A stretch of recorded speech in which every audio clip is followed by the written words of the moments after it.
Hey guys, Movie Junkie for Life here, and it's my pleasure to review a movie that was made in my home country of Trinidad and Tobago, The Cutlass.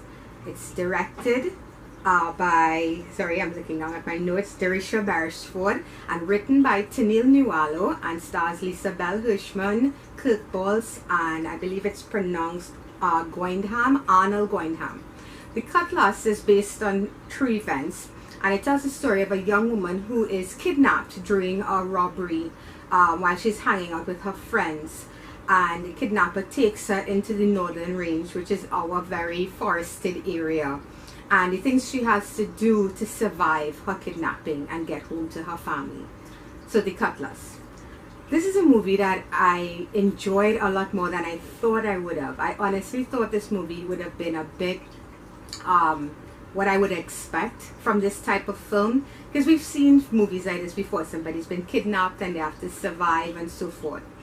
First of all, one of the things I really enjoyed about this movie is the visuals. There's an opening shot of the northern range, and like I said, it's always so surreal to see your own homeland on film like that. You know, I'm sure Americans, they get accustomed to it, because if you are from LA or New York and you see a movie there, you recognize everything. But for us in Trinidad, we don't get a lot of these local films in theaters like this, so it was really wonderful to see my country in a different way. And the direction here is quite beautifully done.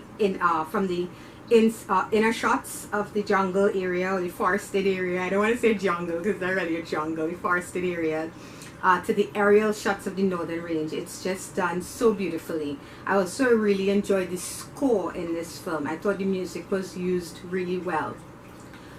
Now, for me, what makes this movie work, what makes this movie really good, it's the performances by the lead actors, Lisa Bell Hirschman and Arnold Goindham, who play Joanna, the kidnappee, and Al, the kidnapper. The way they play off each other, it's what kept me riveted. And as the movie went along, this movie becomes a lot more suspenseful, because especially Arnold's character of Albert, or Al as he's called, this is a character that you think you have a grasp of. You think that you know where he's going, what type of person he is, and then he switches on a dime and he becomes absolutely terrifying.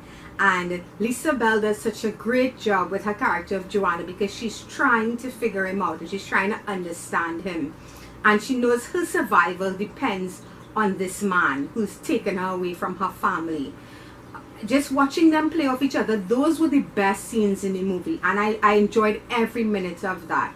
Watching her, it was like a chess match, watching her trying to figure him out, trying to figure out what to say and what not to say so that she could survive.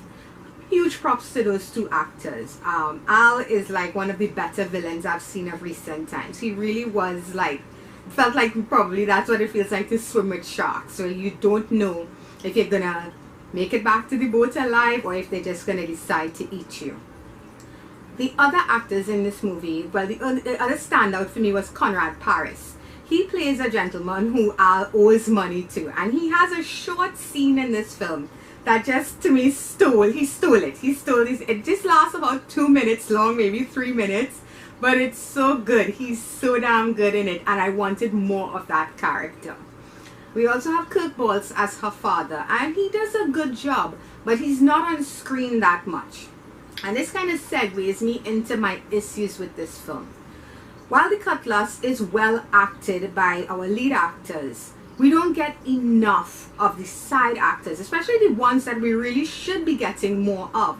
For instance, her father, they established very early that she has a very strong relationship with her dad, and vice versa, he adores her, and yet his character is relegated to maybe, I think, like 3 scenes in this movie. We don't get that much of him in this film, and that was a bit jarring for me, especially when you see the trailer. It seems like this father hunting for his daughter relentlessly. I don't get that a lot when I see this movie. We also have subplots that are introduced and never really concluded or developed. For instance, Al owing money to this character who shows up. He threatens him and he tells him, okay, you have X amount of time and I want my money, and he disappears. That's it. We don't get any more of that. And I would have liked a little more development into, because it would have lent more to Al's motives. You know, it's not just him trying to survive, but he's genuinely afraid of this person. So they would introduce this stuff. There's also a thing with her boyfriend trying to redeem himself because, you know, she was taken while she was with him. The boyfriend character to me served zero purpose. You could have cut him out of this film and nobody would have noticed. So at the end of the day, all of that stuff, and also the first half of this film to me is very weak. This film really picks up with the introduction of Al coming in and kidnapping Joanna. That's when this movie picks up steam. That's when this movie works best. So overall though, I did enjoy The Cutlass a lot, and I'm looking forward to seeing more local films like this one, because we don't get enough of this here in Trinidad. Not that we don't have a Trinidad and Tobago Film Festival, we do, but the way it's done, there's not enough distribution. These artists need the support, the directors, they need this support so that we local film lovers could get more of our own homegrown films to look at. So The Cutlass, I'm giving a 6 out of 10. It's a solid thriller. It's really enjoyable, especially for those two lead characters. They work off each other so well. It's in cinemas right now, and if you love your suspense thrillers, I suggest seeing it. I think you'll enjoy it. So for me, The Cutlass gets a 6 out of 10. And that's going to be it for me, guys. So until next time, bye bye.